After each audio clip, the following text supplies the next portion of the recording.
নমস্কাৰ সকলোলৈ মোৰ অন্য এটা ভিডিঅ'লৈ আপোনালোকক স্বাগতম জনাইছোঁ। আশা কৰোঁ আপোনালোক ভালে কুশলে আছে। মই আজি আপোনালোকৰ মাজলৈ ইডলি ৰাভাৰ লাড্ডু কেনেদৰে বনাই সেই ৰেচিপিটো শ্বেয়াৰ কৰিব বিচাৰিছোঁ। মই এটা চচপেনত প্ৰায় আধা লিটাৰমান গাখীৰ দিলোঁ। গাখীৰখিনি মই ল' ফ্লেমত এনেদৰে লৰাই থাকিম। ফ্লেমটো মই একেবাৰে কমাই লৈছোঁ যাতে গাখীৰখিনি উতলি পৰি নাযায়। কিছু সময় মই এনেদৰে লৰাই থাকিম। গাখীৰখিনি প্ৰায় আধা হৈছে শুহি। এতিয়া মই এটা সৰু বাতিৰে এবাতি চেনি এড কৰিম ইয়াত, আৰু এনেদৰে মই কণ্টিনিউ লৰাই থাকিম যাতে তলত লাগি নধৰে। গেছৰ ফ্লেমটো একেবাৰে কমাই ল'ব, নহ'লে উতলি পৰি যাব পাৰে। আৰু কণ্টিনিউ এনেদৰে লৰাই থাকিব যাতে তলত লাগি নধৰে। মোৰ এই লাড়ুকেইটা বনাওঁতে প্ৰায় এঘণ্টামান লাগিছিল। এনেদৰে লৰাই থাকিব। চেনি আৰু চেনিখিনি একেবাৰে মেল্ট হৈ গৈছে গাখীৰৰ লগত। যেতিয়া এনেদৰে লৰাই থাকি আঠাৰ নিচিনা হ'ব, চাওকচোন কেনেকুৱা হৈছে আপোনালোকে। আঠাৰ নিচিনা হৈছে।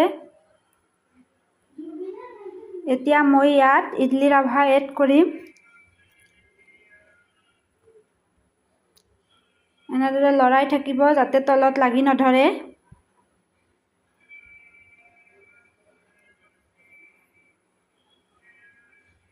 গেছৰ ফ্লেমটো একেবাৰে কমাই ল'ব, নহ'লে তলত ধৰিব পাৰে। এতিয়া মই ইয়াত ইডলি ৰাভা এড কৰিম। মই প্ৰায় এবাতিমান ইয়াত এড কৰিছোঁ, জুখি দিয়া নহ'ল, মোৰ পেকেটৰ পৰাই ঢালি দি আছোঁ। এনেদৰে ইডলি ৰাভা এড কৰি চামুচেৰে এনেদৰে লৰাই থাকিব যাতে তলত লাগি নধৰে। এনেদৰে লৰাই থাকিব। মই এনেদৰে লৰাই আছোঁ এবাতিমান ইডলি ৰাভা এড কৰি।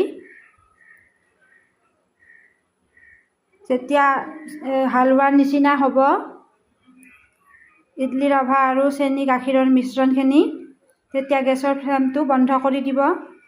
আৰু এইখিনি গৰমে গৰমে লাড়ুখিনি বান্ধিবলৈ চেষ্টা কৰিব।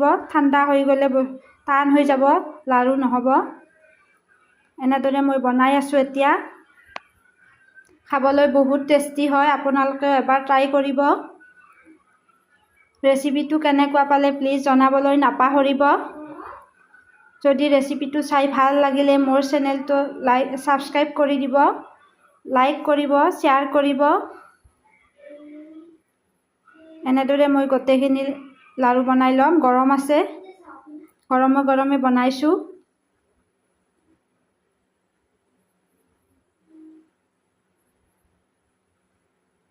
গোটেইখিনি বনোৱা হৈ গ'ল।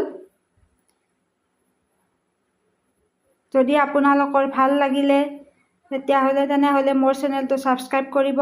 এটা মই ভাঙি দেখুৱাই দিছোঁ আপোনালোকক। খাবলৈও খুবেই ভাল হৈছিল।